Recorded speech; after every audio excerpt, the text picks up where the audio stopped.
ஆச்சி பாதாம் ட்ரிங்க். ஆச்சி பாதாம் ட்ரிங்க் ஒன்னு வாங்குனா ஒன்னு ஃப்ரீ. சம்மர் ஹாலிடேஸ் வந்தாச்சு, நம்ம ஜிடி ஹாலிடேஸும் வந்தாச்சு. GT holidays, South India's #1 travel brand. மார்க்கெட்லயே கம்மி சேதாரத்துல இன்னும் 1% தள்ளுபடி கொடுப்போம். ஓகே, வைரநக கேரட்டுக்கு 5000 தள்ளுபடி கொடுப்போம். தள்ளுபடி திருவிழா. மக்கள் தொகை அடிப்படையில் நாடாளுமன்ற தொகுதிகளை மறுசீரமைப்பு செய்தால் தமிழ்நாடு உள்ளிட்ட தென்னிந்திய மாநிலங்கள் கடுமையாக பாதிக்கப்படும் என்கிற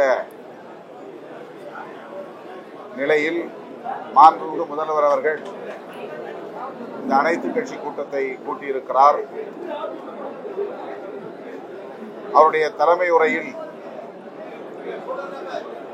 சில தீர்மானங்களை முன்மொழிந்திருக்கிறார்.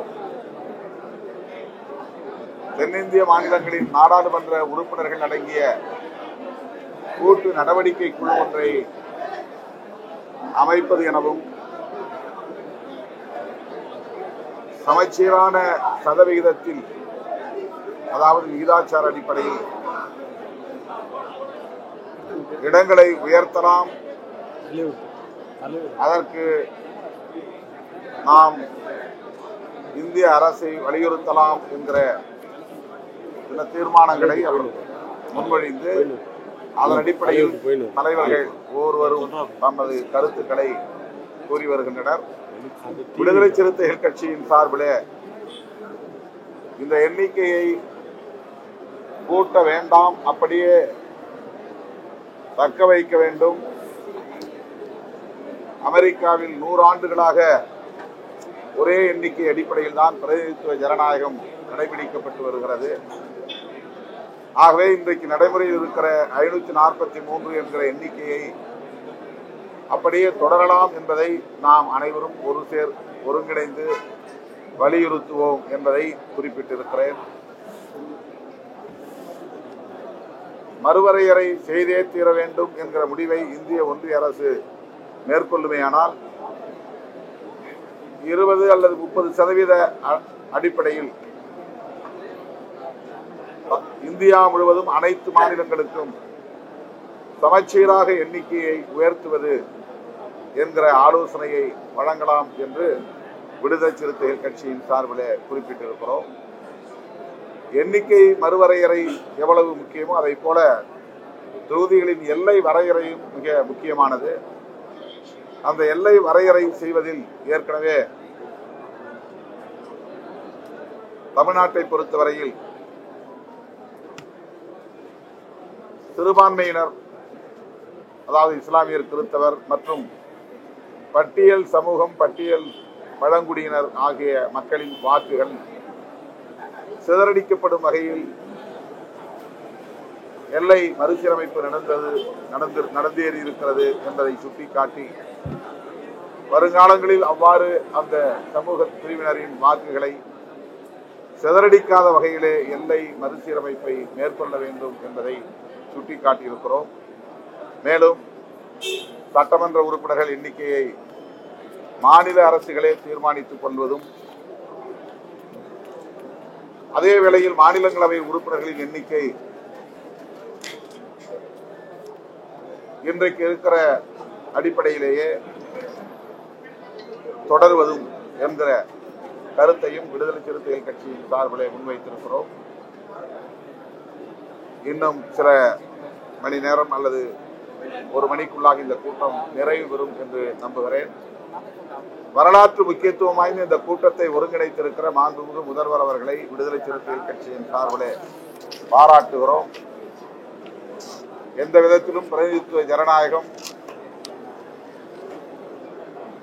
தமிழ்நாடு உள்ளிட்ட தென்னிந்திய மாநிலங்களை பாதிக்க செய்துவிடக் கூடாது. அதற்கு ஏற்ப அனைத்து கட்சியினரும் ஒருங்கிணைந்து செயல்பட வேண்டிய தேவை எழுந்துள்ளது. அந்த அடிப்படையிலே அதிமுக உள்ளிட்ட எதிர்கட்சியினரும் இன்றைக்கு கூட்டத்திலே பங்கேற்று முதல்வருடைய முன்முயற்சிக்கு ஒத்துழைப்பு அளிக்கக்கூடிய வகையில் கருத்து தெரிவித்திருப்பது வரவேற்கத்தக்கது, பாராட்டுகிறோம். சில பார்ட்டிகளும் வந்து இதுல வந்து பார்ட்டிசிபேட் பண்ணலைங்க. சில பார்ட்டிகளும் இது ரொம்ப முக்கியமான சூழ்நிலைன்னு சொல்லப்படுது. ஆனாலும் சில பார்ட்டிகள் பாஜக நாம் தமிழர் கட்சிகள் வந்து இதை நம்ம புறக்கணிச்சிருக்காங்க. பாரதிய ஜனதா கட்சி இந்த கூட்டத்திலே பங்கேற்காதது அவர்களுடைய ஆதாயம் கருதிய அரசியலாகத்தான் பார்க்க வேண்டியிருக்கிறது. இந்த கூட்டத்தில் கலந்து கொண்டு எந்த கருத்தாக இருந்தாலும் சொல்லியிருக்க வேண்டும்,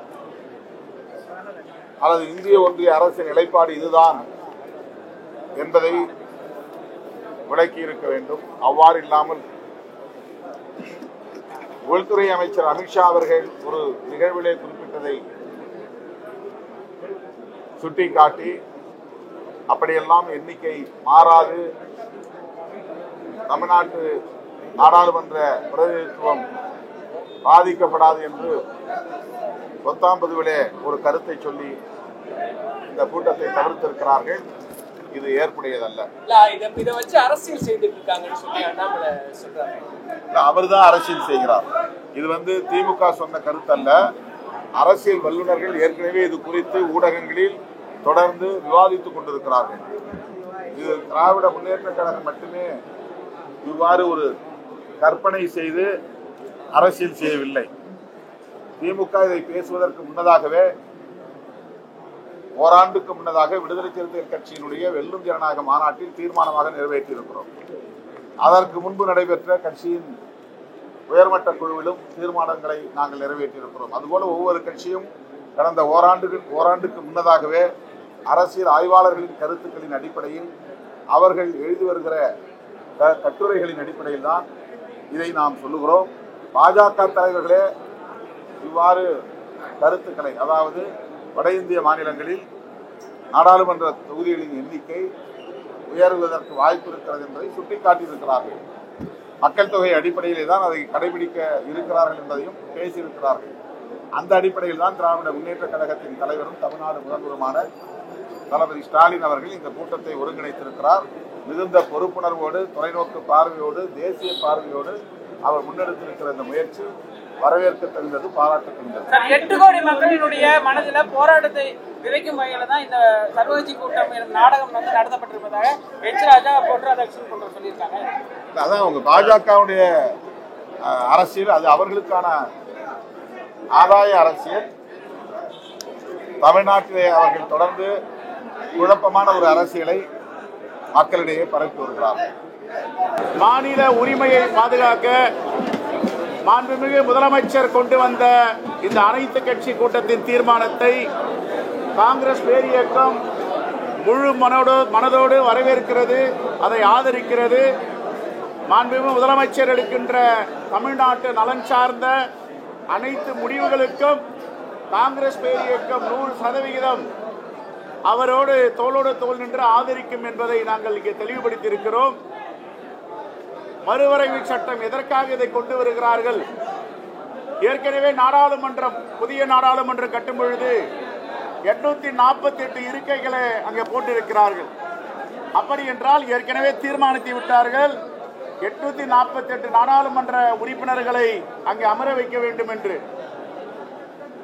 சென்னைக்கு தமிழ்நாட்டிற்கு வந்த ஒன்றிய உள்துறை அமைச்சர் அமித்ஷா அவர்கள் தமிழ்நாட்டு தொகுதிகளை குறைக்க மாட்டோம் என்று சொல்லுகிறார்.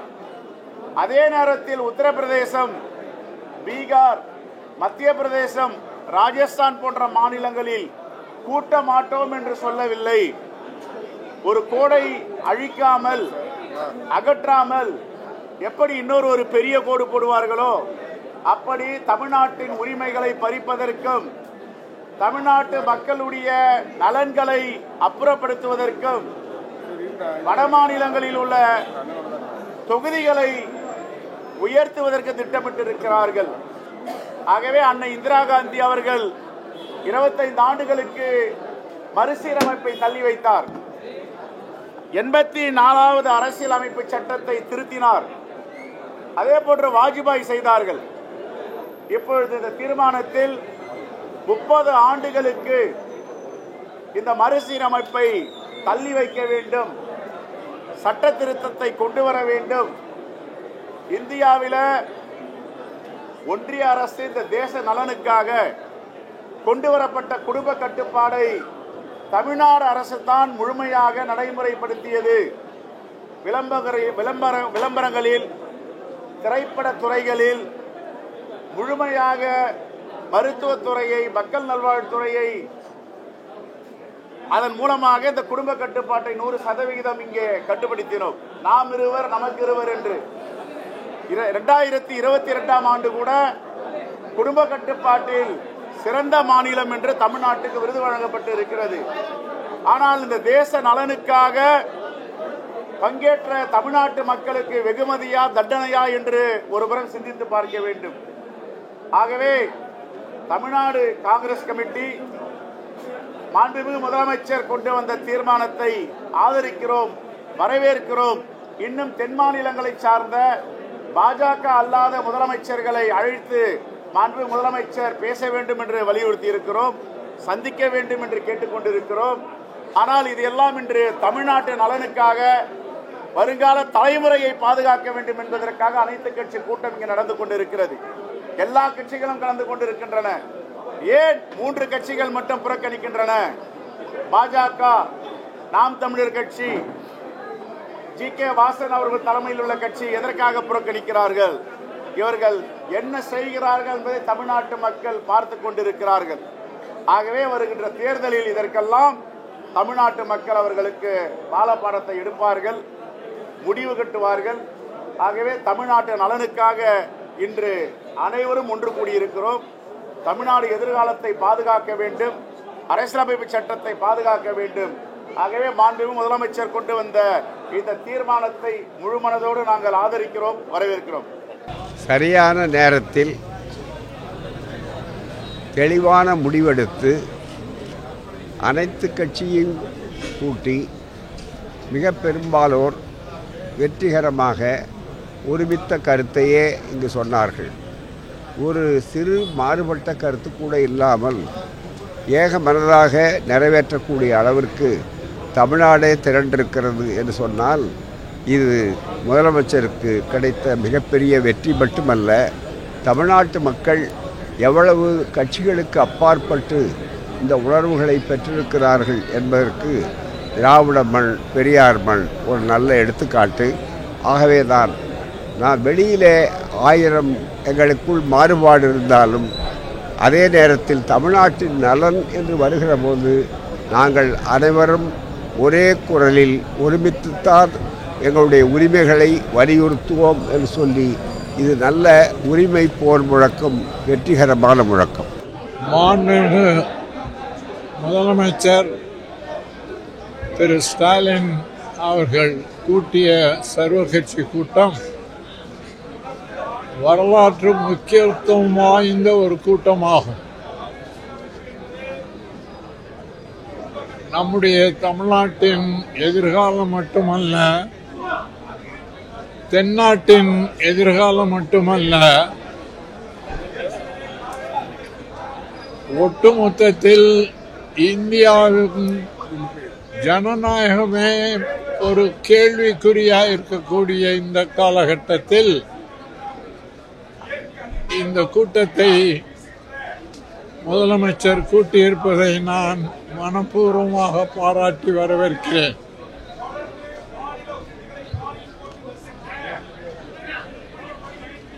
புதிய நாடாளுமன்றத்தில்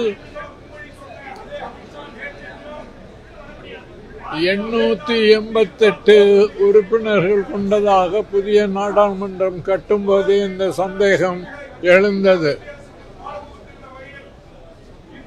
இப்போது 853 நாடாளுமன்ற தொகுதிகளை உருவாக்குவதற்கு மத்திய அரசு திட்டமிட்டிருக்கிறது.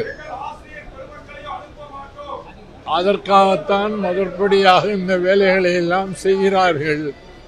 ஆகவே அதை எப்படியாவது தடுத்து நிறுத்த வேண்டும்.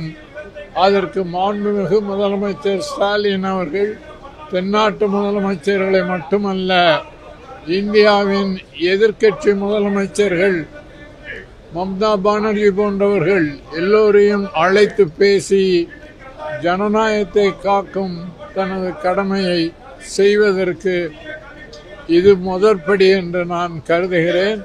அவருடைய முயற்சி வெற்றி பெறுவதற்கு தமிழர் தேசிய முன்னணியின் சார்பிலே எங்கள் ஆதரவையும் வாழ்த்துக்களையும் தெரிவித்துக் கொள்கிறேன். தமிழக வாழ்வுரிமை கட்சியின் சார்பாக நான் சில கருத்துக்களை பதிவு செய்திருக்கிறேன். தொடர்ந்து ஒன்றிய அரசு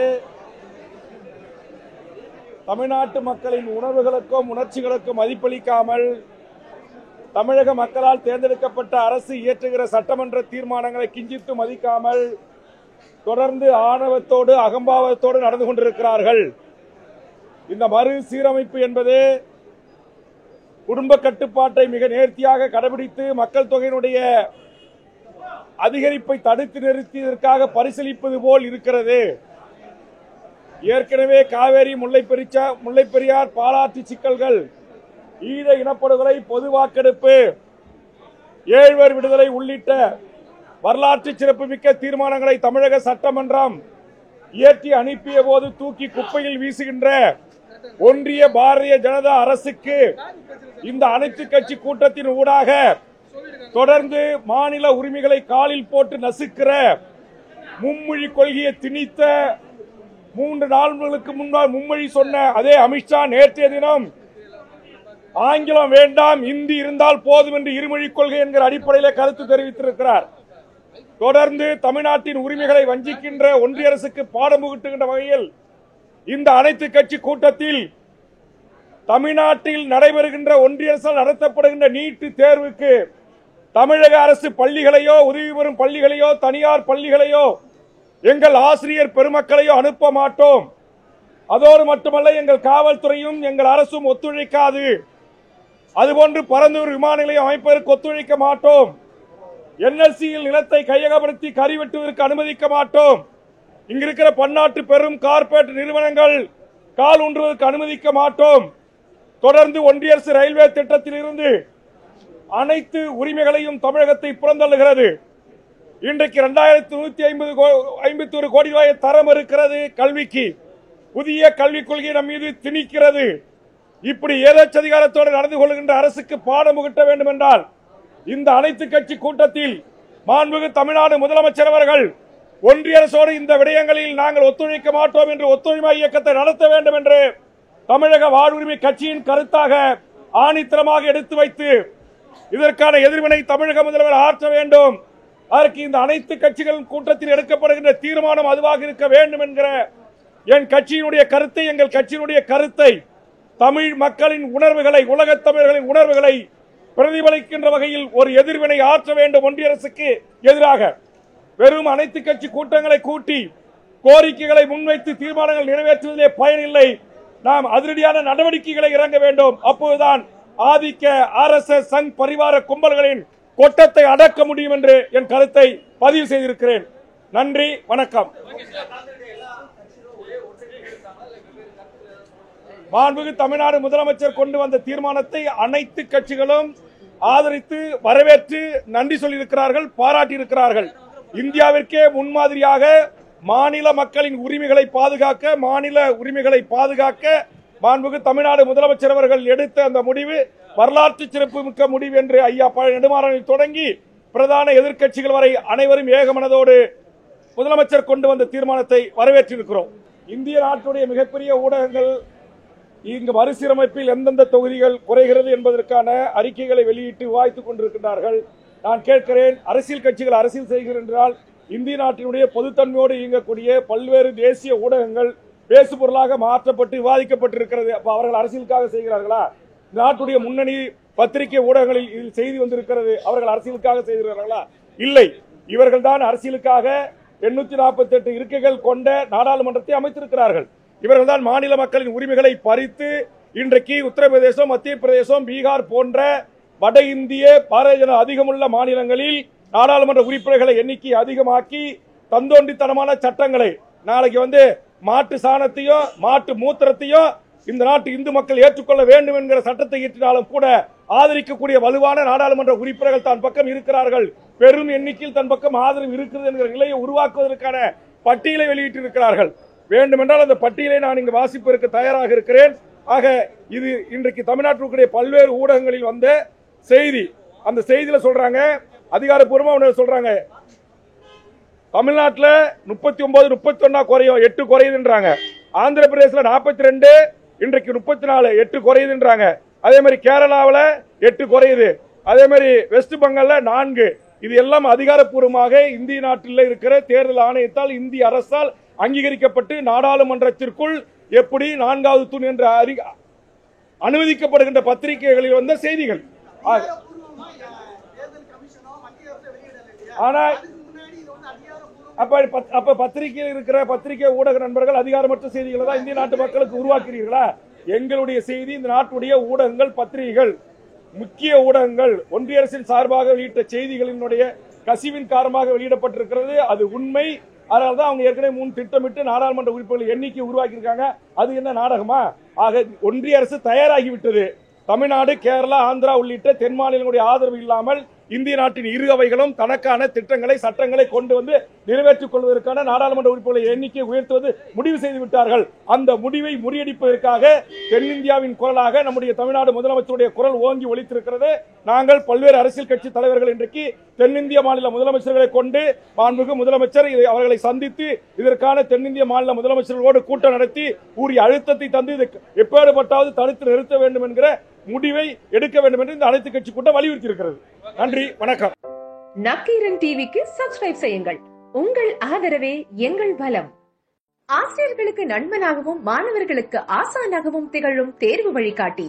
ஒவ்வொரு பாடத்திற்கும் அனுபவமிக்க ஆசிரியர்களின் துல்லியமான தெளிவான விடைகள். CNC இருக்கு, தேர்வு பயம் எதற்கு? இது தீரன் பப்ளிஷிங் ஹவுஸ் விற்பனை வெளியீடு.